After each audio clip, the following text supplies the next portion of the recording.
mensaje de esta mañana. Dice la hermana Silvia que es la tercera parte. Ya hasta perdimos la cuenta, ¿verdad? Pero es interesante. Vida nueva, nueva relación. Una pregunta nada más para que nos... ¿Cuántos estuvieron el miércoles en el seminario de la familia? Muy bien. Así que lo único que voy a hacer es reforzar para ustedes algunas de las enseñanzas que nuestro hermano Victorino, ¿verdad? Compartió. Y para usted que no estuvo el miércoles, pues creo que va a ser interesante en lo que la palabra de Dios tiene, ¿verdad? Para nosotros. Este es un pasaje, hermanos, diríamos, del apóstol Pablo, que es como un catalizador. Porque el apóstol Pablo en Colosenses, aquí en el capítulo 3, si vamos al principio, ¿verdad? Dice, si habéis muerto con Cristo, ¿verdad? Así empieza el capítulo. Hay que buscar las cosas de arriba donde está Cristo, ¿verdad? Así que la preposición del apóstol es, si ya morimos con Cristo, si ya hemos muerto al pecado y ya hemos resucitado con Cristo, entonces nuestro propósito es buscar las cosas de arriba. Es decir, hermanos, que nuestras relaciones interpersonales ahora deben ser distintas a las de los demás. Nosotros como hijos de Dios, nuestro estilo de vida, nuestra relación con las personas debe ser totalmente diferente. Por eso pienso que este pasaje, hermanos, es un pasaje maravilloso. Vamos a hablar de relaciones y precisamente el pasaje dice eso, ¿verdad? El título dice eso: vida nueva, nuevas relaciones. Así que les invito a abrir sus Biblias en Colosenses capítulo 3, versículos 18 al 25, aunque también ahí en la pantalla el hermano va a estar proyectando el pasaje, porque es en la nueva versión internacional. Pero si usted quiere seguirlo en su Biblia, hágalo. Si no, puede leerlo también ahí en la pantalla. Dice así: esposas, sométanse a sus esposos como conviene en el Señor. Esposos, amen a sus esposas y no sean duros con ellas. Hijos, obedezcan a sus padres en todo, porque esto agrada al Señor. Padres, no exasperen a sus hijos, no sea que se desanimen. Esclavos, obedezcan en todo a sus amos terrenales, no solo cuando ellos los estén mirando, como si ustedes quisieran ganarse el favor humano, sino con integridad de corazón y por respeto al Señor. Hagan lo que hagan, trabajen de buena gana, como para el Señor y no como para nadie de este mundo,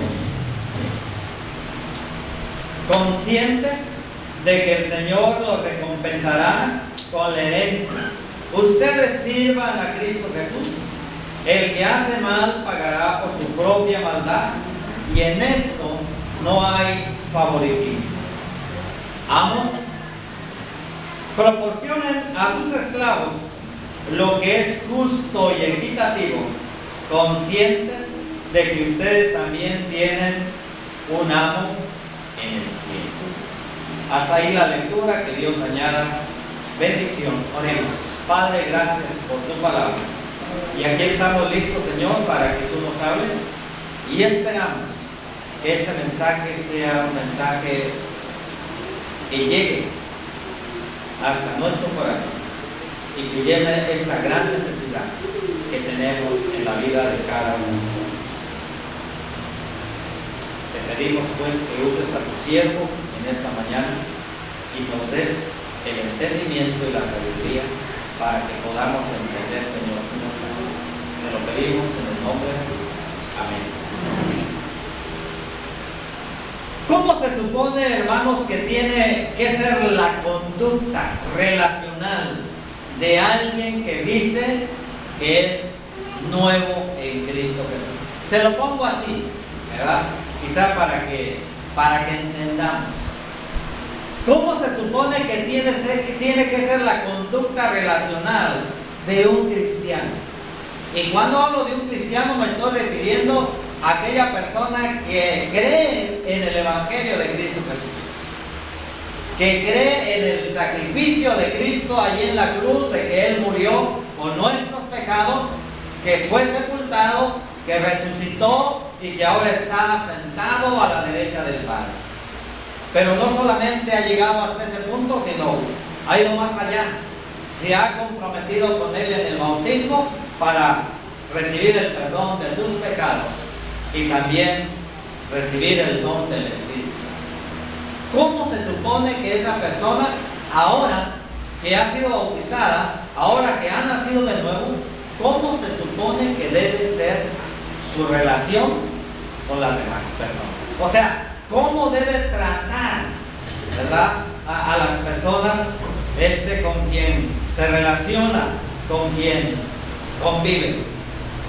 Así que nuestra pregunta que tendríamos que contestar en esta mañana sería esta: ¿cómo Dios hace realmente nuestra relación con Él? ¿De qué manera es que Dios hace realmente que nuestras relaciones sean nuevas? Y el apóstol Pablo, hermanos, aquí en este pasaje que vamos a considerar, usa 6 palabras, o si quieren ustedes, hay 6 principios, ¿verdad? De estos 6 personajes que encontramos en la palabra de Dios, de las relaciones que normalmente vamos a encontrar en la vida. Porque muchos de nosotros somos padres, ¿verdad? Dios nos da el privilegio de ser papás, pero también somos hijos, o somos esposos o esposas en el caso de nuestras hermanas, o trabajadores. Creo que no tenemos patrones aquí, ¿verdad? No llegamos a eso. ¿Alguien de ustedes tiene trabajadores bajo su responsabilidad? Las hermanas también sí tenemos, ¿verdad? Así que piense bien, Pablo aquí reparte para todo el mundo, ¿verdad? O sea, no deja ningún cabo suelto. O sea, va a abarcar todas esas diferentes áreas en las cuales algunos de nosotros nos desenvolvemos, ya sea como trabajador, como empleado, como patrón, o como encargado de un grupo de personas, ¿verdad? En el trabajo. Entonces, es importante que nosotros podamos ver cómo es que un cristiano debe de relacionarse en esta situación. Número 1 ahí. La primera palabra clave que el apóstol Pablo menciona en este pasaje es la que está relacionada con las esposas. La palabra clave para las esposas es sumisión. Dice el pasaje: esposas, sométanse a sus esposos como conviene en el Señor. Y esta palabra sumisión es una palabra, hermanos, que lamentablemente ha sido muy mal entendida. Diríamos terriblemente mal entendida. Se ha viciado y se ha mundanalizado. Y algunos han llegado a la conclusión que la palabra sumisión tiene que ver con obedecer todo el día todo lo que le digan. O sea, sumisión, pues alguien que nomás está recibiendo órdenes y nomás está cumpliendo, ¿verdad? Pero ¿qué creen? La palabra sumisión en la Biblia es una de las palabras más bellas, más hermosas. Es más, ¿verdad? Las mujeres, las esposas especialmente, no deberían de sentirse alarmadas con esta palabra, porque realmente vamos a ver principios de Dios. Porque cuando Dios quiere trabajar, por ejemplo, con los esposos, ¿a quién cree que usa para trabajar con los Pues a las esposas, hermanos, ¿verdad? Y viceversa, cuando Dios quiere trabajar con la esposa, ¿a quién creen que va a usar? Al esposo. O cuando quiere trabajar con los hijos, ¿a quién cree que usa? Pues a los padres, o viceversa. Así que vamos a ver que este texto es un texto maravilloso. Cada una de las indicaciones que encontramos en esto van a darnos una hermosa enseñanza. Así que la palabra clave, decíamos para las esposas, es sométanse o sumisión. Y la palabra bíblica de sumisión, de hecho, da la idea de un amor desinteresado. Déjenme explicarles un poquito más, ¿verdad? Les decía que hoy en día se ha mundanalizado esta palabra, y algunos piensan básicamente que una persona o una esposa sumisa es aquella que se la pasa recibiendo y haciendo lo que le digan. Pero la palabra sumisión, hermanos, significa en primer lugar que nadie puede forzar a hacerlo. No hay un solo pasaje, especialmente varones, escuchen esto, no hay un solo pasaje en la Biblia que diga o que mande al marido, que diga así: marido, someta a la esposa. No hay en la palabra de Dios. La palabra sumisión viene de la actitud voluntaria que la esposa tiene por respeto al Señor. Porque entiende esa esposa que de esa manera quiere honrar a aquel, ¿verdad?, del cual es hija, o sea, el Señor.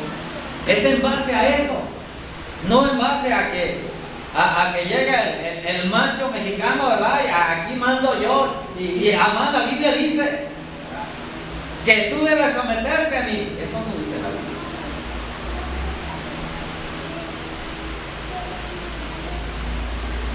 Así que el término de sumisión es voluntario. Y que la Biblia no enseña nada, ¿verdad?, sobre eso.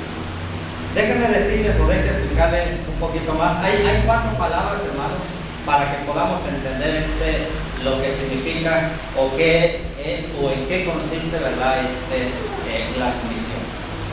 Número 1.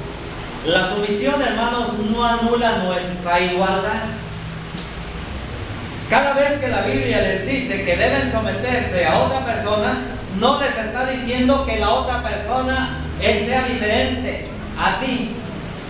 No está diciendo, la Biblia no enseña en ningún lugar, hermanos, eso. La Biblia no dice, ¿verdad?, que el esposo es diferente, que el esposo es una persona mucho mejor, más inteligente. No. Eso no está enseñando, hermanos. Déjenme explicarle un poquito sobre eso. Cuando vamos a la carta a los Hebreos, encontramos que el Señor Jesús, de una manera voluntaria, se somete al Padre. Pero nosotros creemos, o por lo menos lo que yo creo, y yo espero que ustedes también lo crean, ¿verdad? Nosotros creemos que Dios Padre, Dios Hijo, Dios Espíritu Santo es uno. Y que son iguales, no hay ninguna diferencia, nadie es mayor, nadie es menor, ¿verdad? Todos son iguales. Y les decía, en la carta a los Hebreos encontramos que el Hijo, por cuestión de función, se somete precisamente al Padre. Es decir, que cuando Él viene aquí a este mundo y va a la cruz, ¿verdad?, lo hace en un acto voluntario, se somete a la voluntad del Padre, ¿verdad? No es porque el Padre le dijo, ni modo, tienes que ir, y a la fuerza, y Él dijo, pues ni modo, no me queda otra, no. De hecho, Él lo expresa ahí en la carta a los Hebreos, cuando dice, por el gozo puesto delante de Él, sufrió la cruz menospreciando el oprobio, y ahora, ¿verdad?, está sentado allí a la derecha del Padre. Entonces, Sumisión, hermanos, no significa que haya diferencia. No anula, hermanos, nuestra igualdad. Por el hecho de que el Hijo viene y toma un cuerpo, ¿verdad? Y se somete a las leyes de la naturaleza que rigen al hombre, no significa que dejó de ser igual a Dios. ¿Se acuerdan que muchas veces dijo, esa fue una de las cosas, de las enseñanzas que enardeció a los religiosos de su tiempo, cuando él decía, yo y el Padre somos uno, yo y el Padre somos iguales? Y ellos decían, este está loco, es un blasfemo, merece la muerte, porque siendo hombre se hace igual que Dios. Y no se hacía, era igual que Dios. Pero de una manera voluntaria se sometió al Padre para cumplir una función. Así que entonces, cuando hablamos de sumisión, no significa que tu esposa, hermana, no significa que tu esposo es diferente, o que es más inteligente, o que es más capaz. Quiero decirles que hay muchas hermanas, hay muchas esposas que sobresalen, ¿verdad?, en inteligencia al esposo, que son más sagaces, más brillantes. Así que no estamos hablando de diferencias, estamos hablando, hermanos, de función. Así que es un principio de orden. Cuando un hombre por allí se le sale lo macho de que dicen tú tienes que someterte, ninguna mujer, hermanos, puede someterse a alguien que quiere imponer en base a la fuerza física. Eso lo descalifica la palabra de Dios. La sumisión, hermanos, es un acto voluntario que hace la esposa por razón de honrar precisamente a Dios.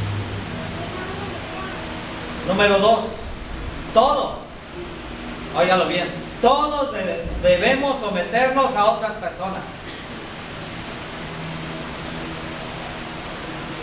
O sea que no hay, yo no sé, por ejemplo, cuando uno va al banco, de repente llegan allí gente que uno conoce, que son empresarios, que son patrones, que son dueños. Pero ¿sabe qué? En el banco hay reglas, ¿no? Yo conocí a uno que, es más, era parte socio del banco, ¿verdad? Pero cuando él iba a hacer sus transacciones, ahí lo miraba haciendo filita, ¿verdad? Se sometía a las reglas, a la autoridad de esa institución, a pesar que era parte, ¿verdad?, del consejo de ese banco. Pero en ese momento él tenía que someterse. Nosotros, todos nosotros, de alguna manera nos sometemos. ¿No estamos sometidos al gobierno? Lo hacemos, ¿verdad? Así que todos nos sometemos a otras personas. Los estudiantes se someten a la autoridad del maestro. Llegan ahí y no llegan haciendo lo que les pega la gana, ¿verdad? Sino entra el maestro y todos quietecitos. Así que todos nos sometemos, hermanos, a otras personas. En algún momento tenemos que hacerlo. La verdad es que todos nos estamos sometiendo unos a otros.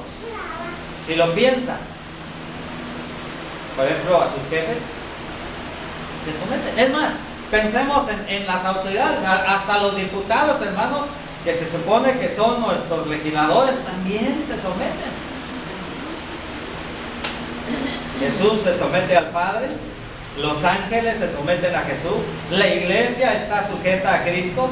Nosotros, como miembros de la congregación, también nos sometemos a las autoridades que Dios ha puesto, ¿verdad?, en la iglesia, a los ancianos, a evangelistas, predicadores.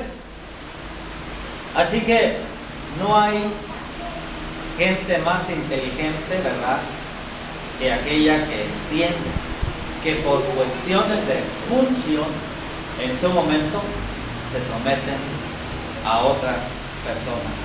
Así que es un principio de respeto. Simple y sencillamente. Estamos sometiéndonos por cuestión de respeto. Y hay una tercera palabra, hermanos. La sumisión no significa desobedecer a Dios si se nos pidiera, versus obediencia. La sumisión es cuando una persona voluntariamente reconoce y respeta la autoridad que Dios le dio a él, ¿verdad? Porque de repente por aquí nos alebrestamos, hermanos, contra las autoridades que tenemos. ¿Se acuerdan del gasolinazo?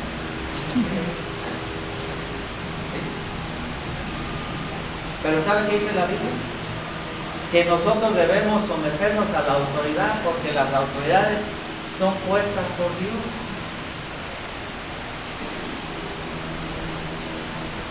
Así que cuando hermanos, yo honro a Dios como ciudadano, entonces Dios, hermano, no tiene nada que reclamarme.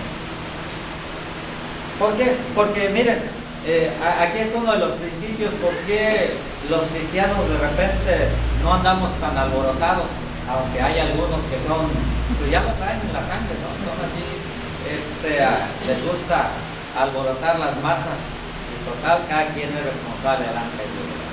Pero ¿qué pasa? Si yo soy ese tipo de persona, pues un día el Señor va a decir: Nehemías, fuiste un revoltoso. Pero no te llamé para eso. No te puse para eso. No es la manera como se arreglan las cosas, ¿verdad? No es el proceder.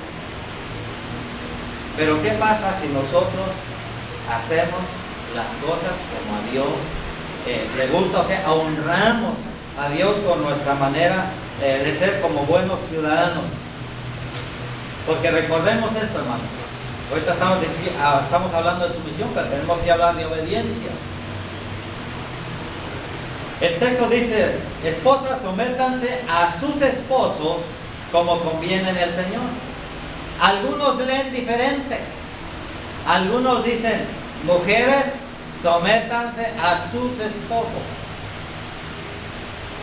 Pero si la palabra usa esposas, entonces estamos hablando que este principio no es para todas las mujeres, es para las esposas. Que quede bien claro, estamos hablando, hermanos, de la relación matrimonial. El esposo tiene su función, la esposa tiene su función en el ámbito matrimonial. No dice que este sometimiento tiene que ser por naturaleza, por género, o la mujer tiene que someterse al hombre. No, esto tiene que ver con las esposas. Así que sumisión es nuestra responsabilidad y tenemos que hacerlo por principio de autoridad. Pero la obediencia es negociable. Déjenme ponerles un ejemplo donde nosotros no sometemos a la autoridad, pero no obedecemos a la autoridad. O donde la mujer se somete al esposo, pero no obedece al esposo. Déjenme dar el primero. En el libro de los Hechos se nos habla cuando inicia la iglesia del Señor. El Señor resucitó, ascendió a los cielos, y entonces sus discípulos empezaron a predicar de Jesucristo. Ustedes pueden leerlo ahí en el capítulo 4 de Hechos, ¿verdad? ¿Y qué pasó? Las autoridades llevaron a los apóstoles y entonces los encarcelaron y les dijeron: ¿sabe qué? No queremos que ustedes prediquen de esto. Y ellos dijeron aquellas famosas palabras, ¿verdad? Que sabemos: no podemos dejar de obedecer a Dios antes que a nosotros. Y diríamos, prácticamente le estaban diciendo bien: ¿cuál es el precio que tenemos que pagar? Pues la cárcel. Y eso fue lo que dijeron los apóstoles. Pues entonces sigo predicando. Si me encarcelan no le hacen, pero no puedo dejar yo de obedecer lo que Dios me mandó. Entonces se sometieron. ¿Cómo se sometieron? Bueno, si hay que ir a la prisión por predicar, voy a la prisión. Pero no obedecieron, porque siguieron predicando. Déjeme ponerle un ejemplo de de las mujeres, de las esposas. Cuando se tienen que someter a sus esposos, pero no tienen que obedecer.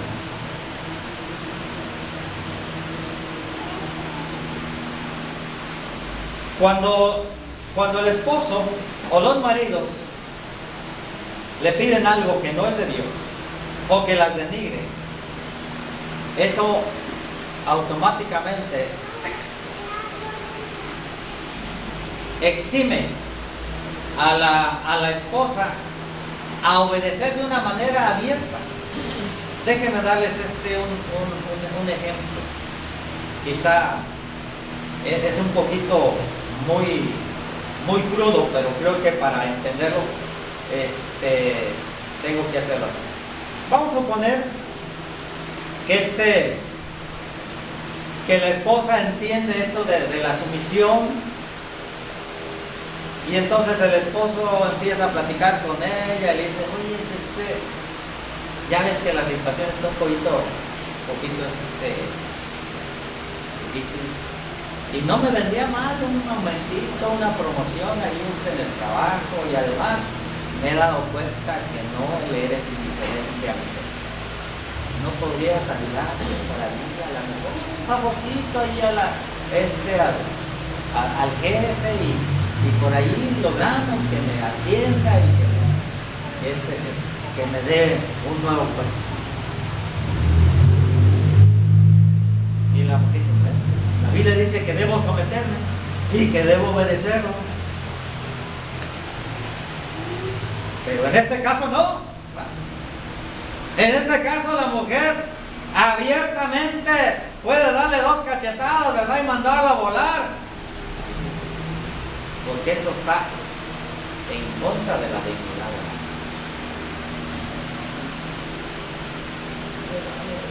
Se lo pongo algo más, y esto es bien típico. Tenemos hermanas que sus esposos no son cristianos. Y ustedes como cristianas saben que tienen una responsabilidad, un deber para con Dios. Pero aquí tienen ustedes a un esposo que abiertamente dice no. Y entonces la hermana tiene que entender a quién va a obedecer. Porque el hombre puede decir: no, tú no vas, porque así debe ser, aquí mando yo. Muy bien, la mujer tiene que entender eso. El principio, la sumisión, usted cumple con todos sus deberes y dice: muy bien, yo te he cumplido con todo, no falta absolutamente nada, y tengo un deber con Dios. Si esto causa problemas, si eso te enoja, tengo que obedecer a Dios antes. ¿Verdad que es difícil? Pero es eso. Eso es lo que tenemos que entender, porque la sumisión, hermanos, no nos lleva a ese punto en que tenemos nosotros que desobedecer a Dios. No, pues es que yo no vengo porque mi esposo no quiere. No, pues es que yo no puedo porque mi esposo.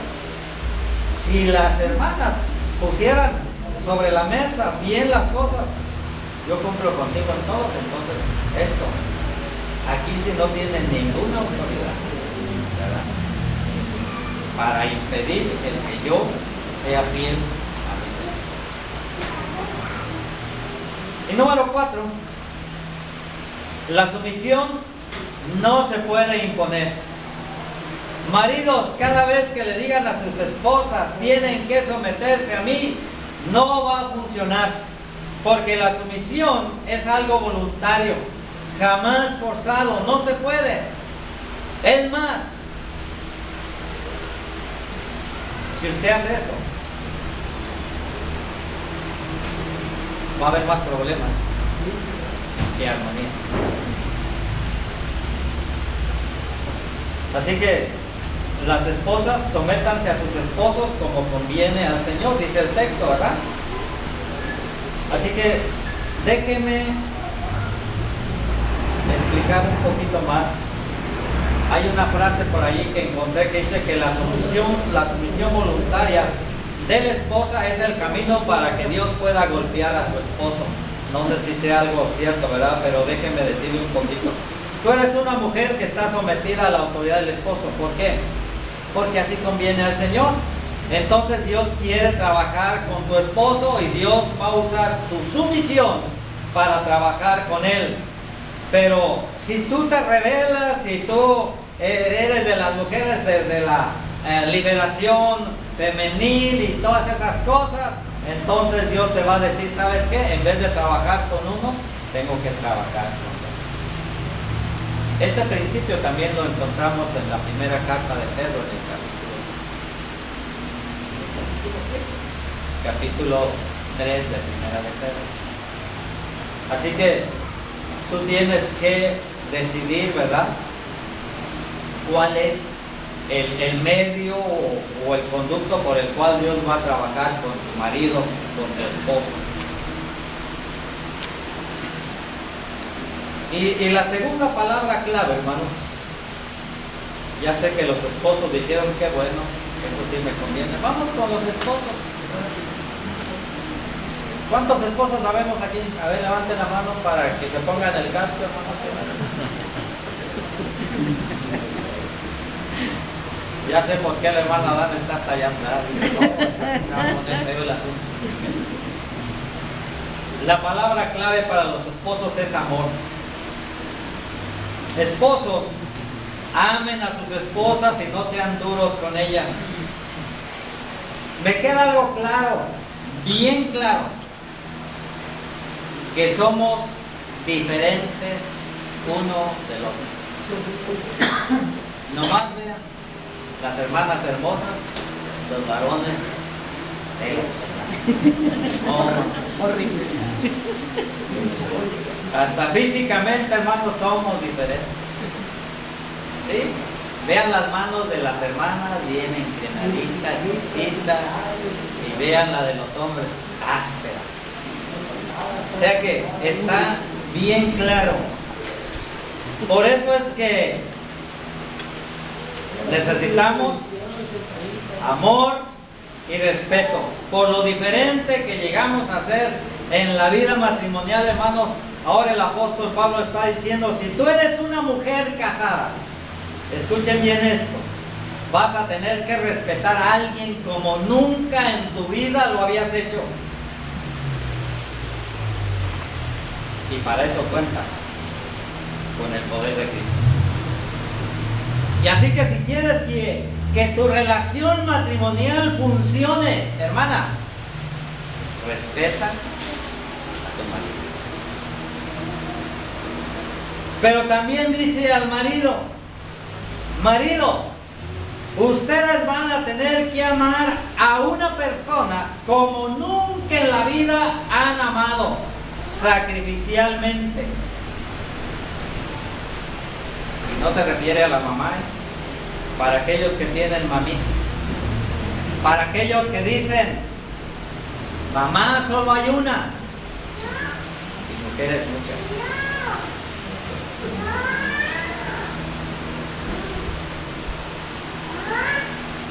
Así que, si quieres que tu función, que tu matrimonio funcione, marido, debes amar como nunca a una persona, en este caso específico, es tu esposa. Y tienes que amarla con amor sacrificial. Así que si nos damos cuenta, la tarea de los varones es amar. Y esto se pone medio complicado. Porque generalmente cuando hablamos de términos de amor, cuando pensamos en el amor, ¿en quién pensamos? En que la mujer es la que es más amorosa, ¿no es cierto? Es la más romántica. Y que el varón pues es el proveedor de la casa, es el más indiferente. Pero ¿qué dice la Biblia? Que la responsabilidad del varón es amar. Y lo tenemos que hacer.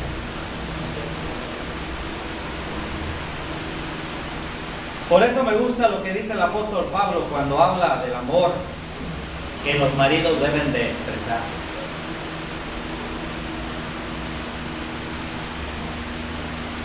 Y luego dice que no deben ser ásperos ni duros. Por lo menos en lo que a mí concierne como varón. Cuando las cosas no están saliendo bien, pues sí, mi tendencia es ponerme áspero. Puedes preguntarle a mi esposa, de repente sí grito, aunque digan, no, el hermano, qué calmado, ¿no? Véanlo cuando se pone áspero, ¿verdad? Y creo que eso es parte de la herencia que uno trae del Padre, ¿verdad? Por eso Dios, hermanos, cuando nos manda amar, nos dice, no sean ásperos, porque somos muy fáciles, hermanos, de hacerlo. A lo mejor hay excepciones, pero normalmente nosotros somos así, muy ásperos.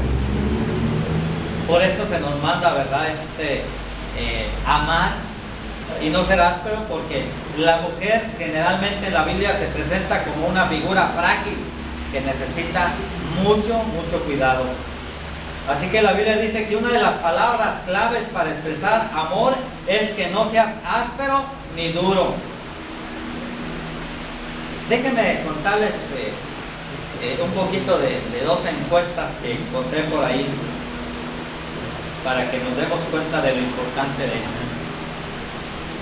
Esta encuesta la hizo un par de psicólogos. Estudiaron a los recién casados por 10 años. O sea, buscaron parejas que estaban recién casadas y les hicieron un estudio durante 10 años. Y esto es lo que descubrieron en una década en las parejas que se quedaban juntas. O sea, aquellas que permanecieron, aquellas que lograron consolidar su matrimonio, su relación. Dice que en las parejas que después de 10 años permanecieron juntas, emitían de 5 o menos ofensa en cada 100 comentarios que hacían. Y en aquellas parejas que simple y sencillamente no lograron permanecer, se separaron, era el doble. De cada 100 comentarios que hablaban, de 10 a 20 eran ofensas.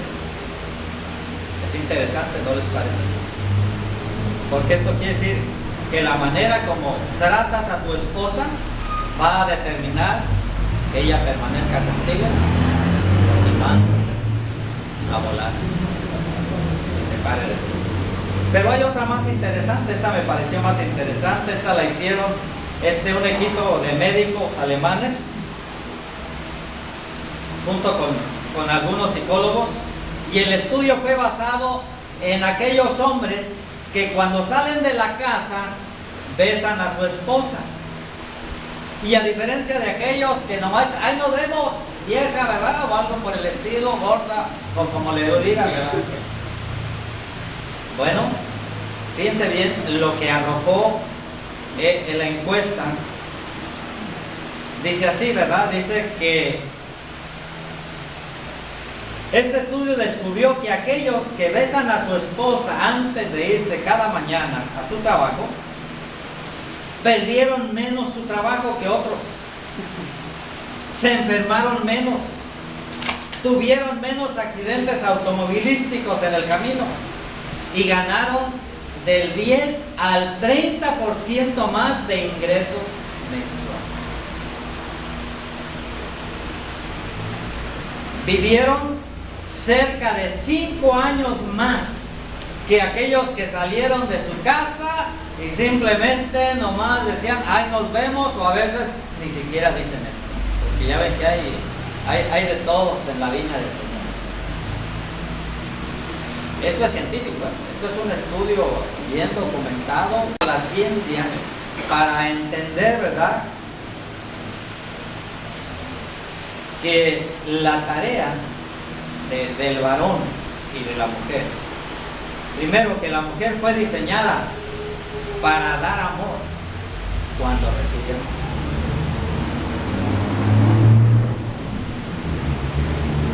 Es decir, si uno como varón, hermanos, cierra esa fuente de amor, pues no va a tener de respuesta amor.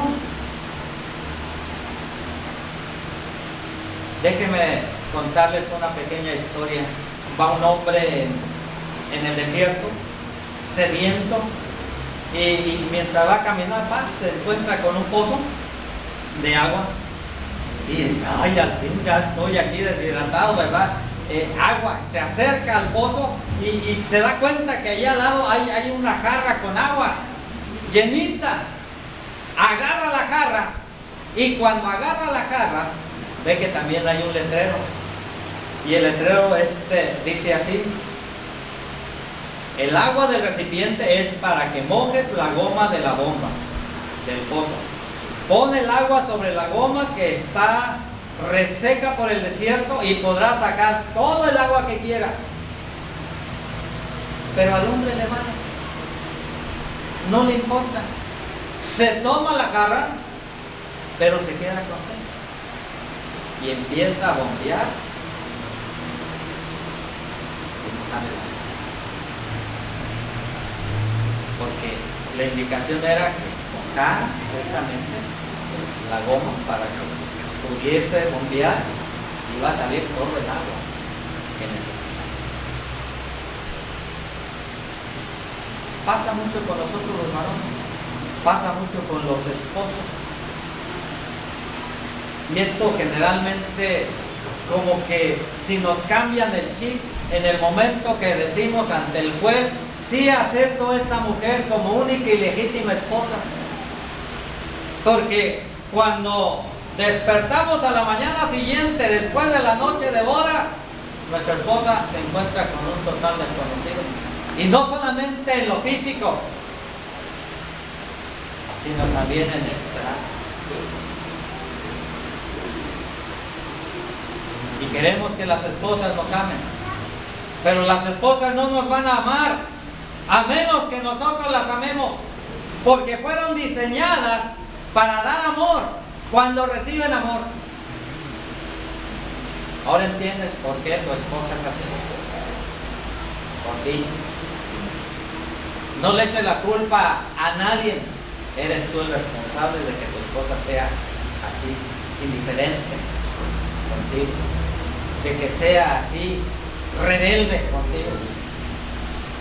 Porque creo que muchos de nosotros somos como este hombre sediento. Nos tomamos la jarra, pero no mojamos la goma para seguir sacando agua y saciar nuestra sed. Da amor y recibe amor. Por eso a los varones se les dijo: ámenlas, y ámenlas con amor sacrificial. Y si vamos a lo que les pide a los efesios, la cosa se pone peor, porque allá dice Pablo: ámenlas como Cristo amó a la iglesia y se entregó por ella. Así que ni para dónde defender. A menudo cuando estamos en problemas, escuchamos consejos de cómo tener un buen matrimonio. Algunos van con algunos psicólogos, pero resulta que el psicólogo está divorciado. Ahora, no estoy en contra de psicólogos, tengo 2 hijos que son psicólogos, ¿no? Pero normalmente a veces encontramos así, ¿verdad? Que se va a buscar asesoría profesional, consejería con un psicólogo, y resulta que el psicólogo lleva 5 matrimonios fracasados. ¿Qué podemos esperar de él? ¿Con quién iría? Yo iría con aquella persona que está celebrando sus 50 años de matrimonio. Porque a esas personas uno podía llegar y preguntarle cómo le hizo. De hecho, dicen que a una abuelita ya que estaba celebrando sus 50 años de casado, y le preguntaron que cuál era el secreto para vivir esa vida feliz durante 50 años. Y esto fue lo que dijo la abuelita. Es interesante. Dice: el día de mi boda decidí elegir 10 de las faltas de mi esposo que por el bien de nuestro matrimonio pasaría por ahí. Y entonces alguien le preguntó: ¿puede decirnos una de las 10? Y ella dijo: a la verdad, nunca las enumeré. Cada vez que mi marido hacía algo que verdaderamente me hacía enojar, yo me decía a mí misma: suerte, que es una de las 10 que quedé de perder. Bueno, creo que si hicieran esas las hermanas, tendríamos muchas bodas de oro. De hecho, van algunas por ahí. Ojalá y el Señor nos permita llegar a dar los 50 años. Así que, varón, son las pequeñas cosas las que cuentan en las relaciones. Son las pequeñas cosas las que cambian las actitudes. Esa disposición de someterse uno al otro y la disposición de amar sacrificialmente son las cosas que empiezan a corregir las cosas en la vida. Y hay una tercera palabra.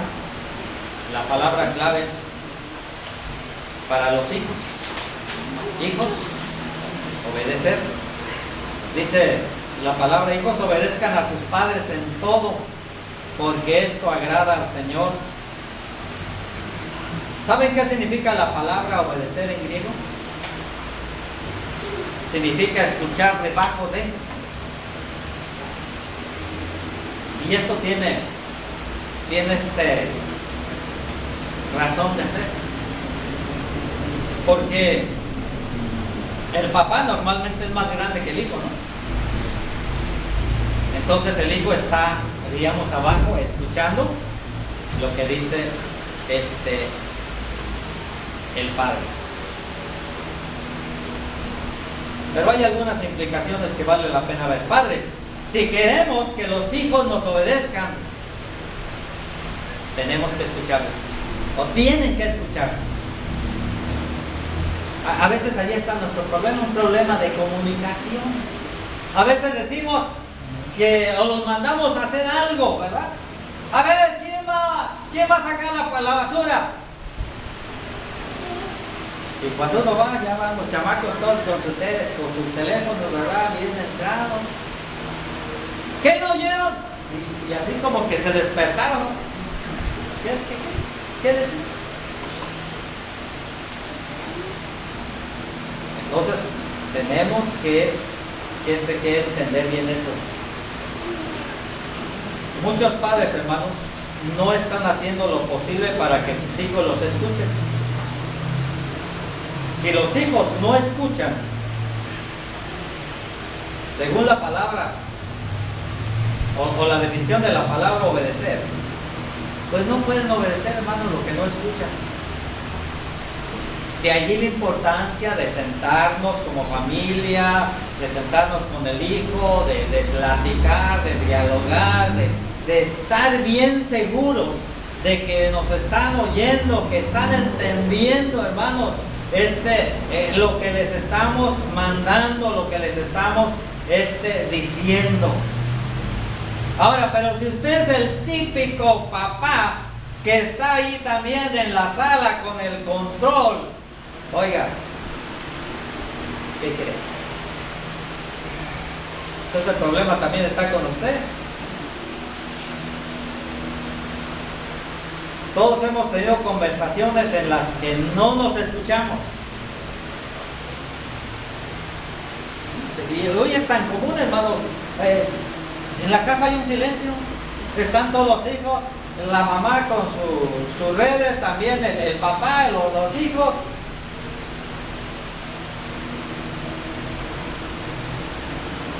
Así que me encantaría, hermanos, que la Biblia también dijera, hijos, sométanse. Pero no lo dice, hermanos, dice, obedezcan. ¿Y saben por qué? Porque los hijos deben obedecer. A los hijos no se les puede someter. Los hijos están para obedecer. Por eso el texto dice, hijos, obedezcan a sus padres en todo, porque esto agrada al Señor. No estoy de acuerdo con mis padres, dice un hijo, pues váyase de la casa, tan sencillito, se acaba el problema. Pero la Biblia dice en Efesios, hijos o hijos, honren a sus padres y a sus madres. Ahora, honrar es una actitud, obedecer es una obediencia. Por eso, cuando ya salimos, hermanos, de la casa, cuando ya nos casamos, cuando ya entendimos, ¿verdad?, que ya no somos parte de la familia, porque estamos construyendo nuestra propia familia, nosotros debemos honrar a nuestros padres. Y la pregunta es, ¿hasta cuándo debemos honrar a nuestros padres? ¿Hasta que se mueran? No, hasta que te mueras tú. Porque aunque tu papá está muerto, tú debes de seguir honrándolo. Honrándolo como padre ahora, como esposo, ¿verdad? Honrándolo como un buen ciudadano, un buen trabajador, un buen cristiano en tu casa. En memoria precisamente de ese padre. Independientemente como haya sido ese papá. Porque el mandamiento es honra a tu padre. Y no dice, si ese padre fue muy bueno, si estuvo allí contigo, si proveyó. No, no. Por el hecho de ser tu papá. Entonces el asunto se vuelve, hermano, a veces difícil, pero no imposible. A esos padres debemos honrar siempre.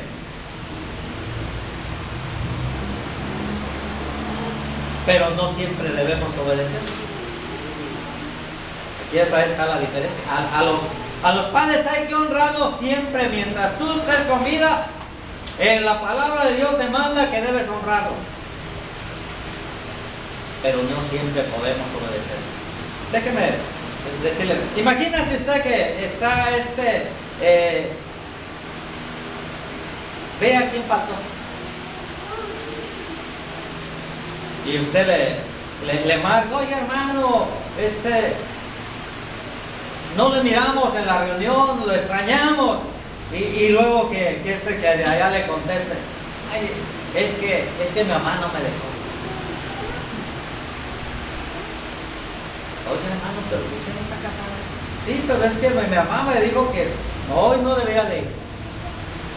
Pues la Biblia dice que hay que obedecer. ¿Saben qué? En ese caso, mande a volar a la mamá, ¿no? Allí no es para obedecer. Porque no tengo yo ninguna obligación de obedecer a mi mamá. Sí, aunque la ame mucho, aunque la quiera mucho con todo mi corazón. Lo siento, mamá, pero ¿sabe qué? En esto, aunque te moleste, aunque te dé dolor de cabeza, aunque no sé, te deja queca, pero aquí yo no puedo obedecer. ¿Por qué? Porque en el momento en que yo me caso, hermano, varón, hermana, la persona más importante para ti no es tu mamá, no es tu papá. La persona más importante para ti de aquí en adelante, a quien debes amar y respetar, es a tu esposo o a tu esposa. Por encima de tus padres. Eso es lo que enseña la Biblia. Ese es el principio. Y eso es lo que muchos de nosotros no hemos aprendido. Por eso tenemos tantos problemas. Por eso es que nuestros matrimonios, hermanos, no funcionan. De allí, hermanos, el que estemos ahí echándole tanto a las suegras.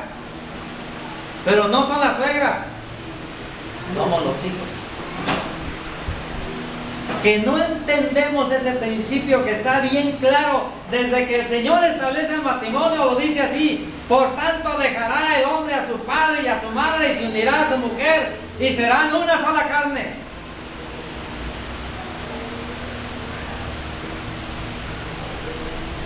Y eso debemos entenderlo también los papás.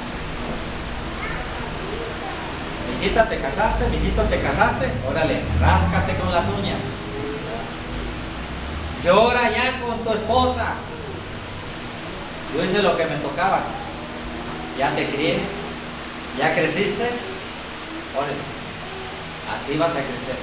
Pero no, pues viene el hijito: ay, mijito, te dije que esa mujer no te convenía, ¿verdad?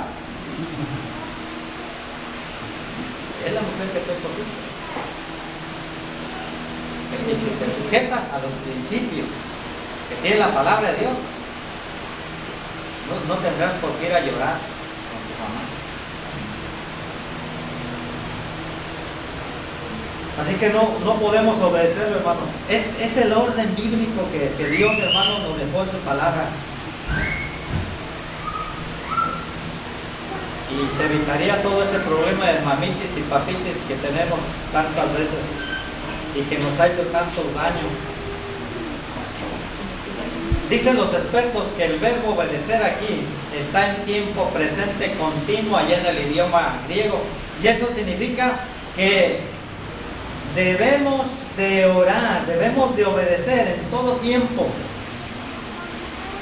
O sea, no es de que ya se acabó, no, por ese tiempito, no. Es una obediencia total. Por eso, cuando Dios quiere trabajar con tus papás, a quien va a usar regularmente va a ser a esos hijos obedientes. Tú honras a Dios obedeciendo a tus padres, y entonces Dios trabaja con ellos. A quienes les va a romper los dientes van a ser a tus papás. Pero si tú eres un hijo rebelde, a ti también te los va a romper. O sea, va a trabajar con todos. Así que de ti depende. Tú decides si trabajas solamente con ese papá cabeza dura, o también le entras tú ahí, porque también va a trabajar contigo. Y rápidamente, hermanos, así nada más, casi bien rapidito, la cuarta palabra clave es para los padres. Padres, no irriten a sus hijos, no exasperen a sus hijos, no sea que se desanimen. ¿A cuántos de ustedes sus padres los han hecho enojar cuando eran niños? Todos, ¿verdad? Todos tenemos esos recuerdos de que nos hacían enojar los padres. Los papás, hermanos, somos muy buenos para hacer enojar a las esposas y también a los hijos. Entonces, nos pintamos solo los varones para eso. Con un simple comentario sin chiste prendemos así la hoguera. Y eso es bien importante. Por ejemplo, está el papá viendo la tele, ¿verdad? Muy a gusto, viene el esposo. ¿Qué ves en la tele? Polvo. ¿Qué crees? ¿Ya ves? Y con ese simple comentario, oiga, se arma la cámara húngara. Yo le digo que somos bien buenos para hacer eso. Por eso, papás, miren, recuerden, sus hijos en la escuela pueden experimentar bullying, acoso, todas esas cosas, ¿no? Pero cuando el hijo está siendo animado, fortalecido, bendecido en la casa, esas cosas saben que no le afectan. Así, como si fueran de teflón, no se pegan. Oiga, pero si ese bullying lo recibe en la casa y está escuchando de su papá que es un flojo, que cuando ese niño entre a la etapa de la adolescencia, usted tenga un monstruo viniendo con usted y usted tenga que pedir ayuda a alguien. Porque ese monstruo, usted lo crió. Yo puedo aguantar las ofensas, hermanos, de cualquier persona que venga de fuera. Pero si viene de mi papá,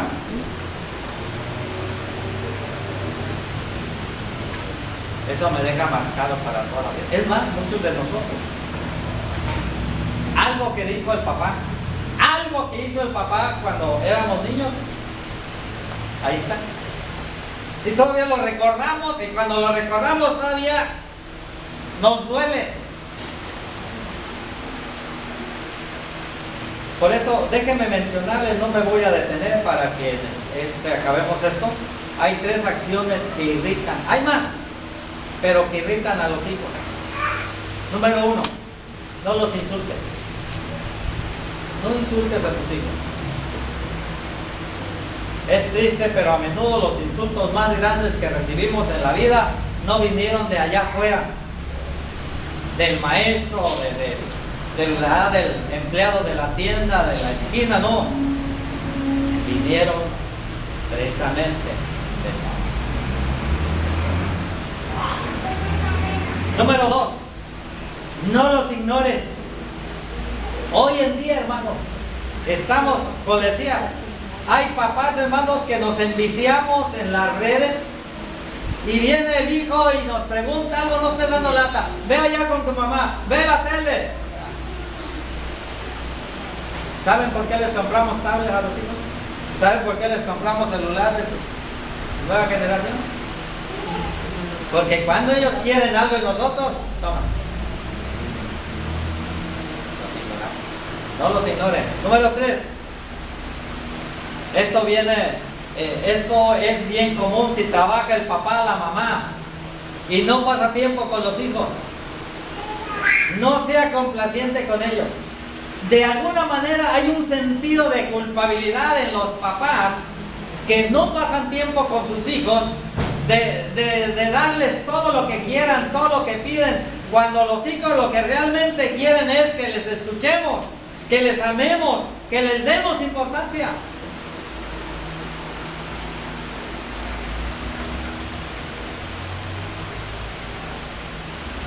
Así que ahí tenemos, hermanos, algunas cosas que no debemos hacer con ellos.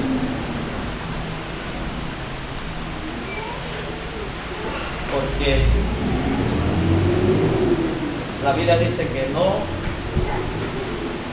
los provoquemos a ira, que no los irritemos.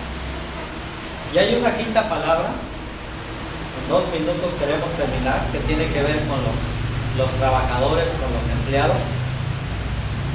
La palabra clave para los empleados es Señor, y el pasaje allí habla de esclavos. Déjenme decirle que en el tiempo de Pablo, hermano, la esclavitud era algo normal, y los esclavos no vivían allá. Los esclavos eran parte de la familia, de hecho vivían dentro de la casa, convivían con la familia, pero eran esclavos. Hoy lo más parecido es a los trabajadores, a los empleados.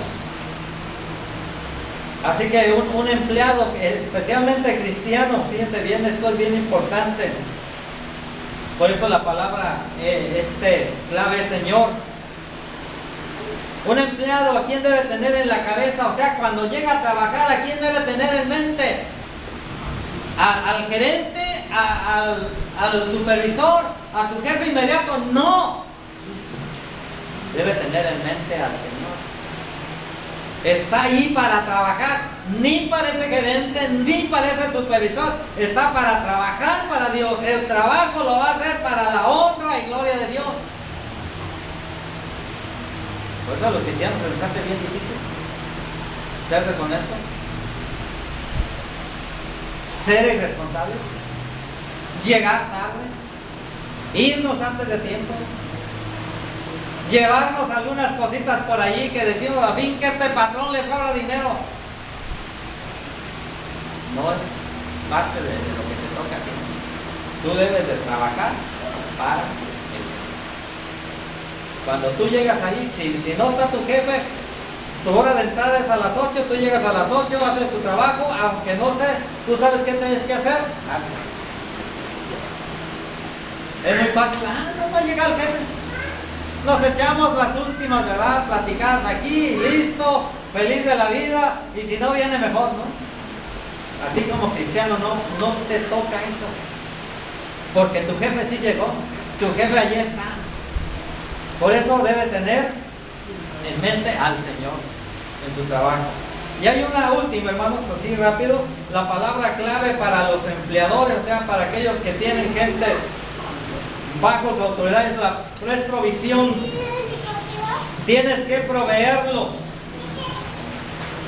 Es decir, ¿sabe qué? Como jefe, no seas abusivo. Ahora, no seas negrero, pues en otras palabras. Dales lo que es justo, lo necesario. Qué triste, hermanos, que hay patrones que se portan peor, ¿verdad? Que aquellos que son inconversos. Dice, no, pues va a la iglesia de Cristo, ayer la que atrás es ojalá y no les digo lo que piensan ni lo que dicen menos. Un patrón cristiano debería ser la persona más justa, más amable. Los sindicatos que se forman en los trabajos, las huelgas y todo eso, son el resultado muchas veces del abuso de los patrones para con los trabajadores. Pero no debería ser en el caso de un cristiano que tiene gente que trabaja para él. Debería de proveer todo lo necesario, ser excelente cristiano, ¿verdad? Que los empleados realmente noten la diferencia y que ¿sabe qué? Mi jefe, mi patrón es cristiano y la persona más justa. No tengo nada con él. Es excelente patrón. Así que concluimos, hermanos. ¿Cuál es la actitud más importante en todas mis nuevas relaciones? Y hay una sola frase ahí. Amor desinteresado. Para todo esto es el amor desinteresado. Porque cuando una esposa se somete a su esposo, es porque le ama. Y obviamente cuando el esposo ama a la esposa, lo hace desinteresado. Y obviamente cuando el hijo obedece, es por amor desinteresado. Cuando el padre educa, es amor desinteresado. Cuando el empleado es el mejor, lo hace por amor desinteresado. Cuando el cristiano es patrón, es empresario, ama, y es un amor desinteresado. Así que yo espero que el Señor nos permita tener relaciones, hermanos, que glorifiquen su nombre. Y yo creo que todos los que estamos acá realmente necesitamos mejorar en algún aspecto, hermano, de nuestra vida. Todos, empezando por Dios. O sea, hay muchas cosas que tenemos que reconocer, o a veces por ignorancia, o a veces por rebeldía, o por lo que sea, pero necesitamos mejorar. Y qué mejor que decirle al Señor en esta mañana: Señor, sí, necesito de ti y aquí estoy listo, ¿verdad? Para que trabajes conmigo, mejore como empleado, como trabajador, como hijo, como esposo, como esposa, en todos los aspectos, Señor. Dame la sabiduría para que lo pueda hacer a partir de ya. Así que les invito a terminar con una oración. Y si usted, ¿verdad?, quiere decirle esto al Señor, hágalo en esta mañana para la gloria de Dios. Oremos. Padre, gracias. Gracias por tu palabra. Todo esto que hemos dicho y parte de otras cosas, Señor, que se nos escapan, son la pura verdad. Son cosas que en nuestra vida práctica o las hemos dejado pasar con negligencia, con olvido, o simplemente porque se nos pegó la gana de no hacerlo, pero hemos visto las consecuencias consecuencias, hemos vivido los resultados. Y por eso te queremos pedir perdón, Señor. Pero también queremos poner nuestras vidas en tus manos y pedirte que por favor nos llenes de tu sabiduría para que estas enseñanzas, estos principios que han estado allí por mucho tiempo, siempre los hagamos nuestros y vamos a ver buenos resultados. Porque tu palabra, cuando la aplicamos, funciona y funciona para ti. Que así sea, Señor. Te lo pedimos en el nombre de Cristo. Amén. Vamos a ir rápidamente.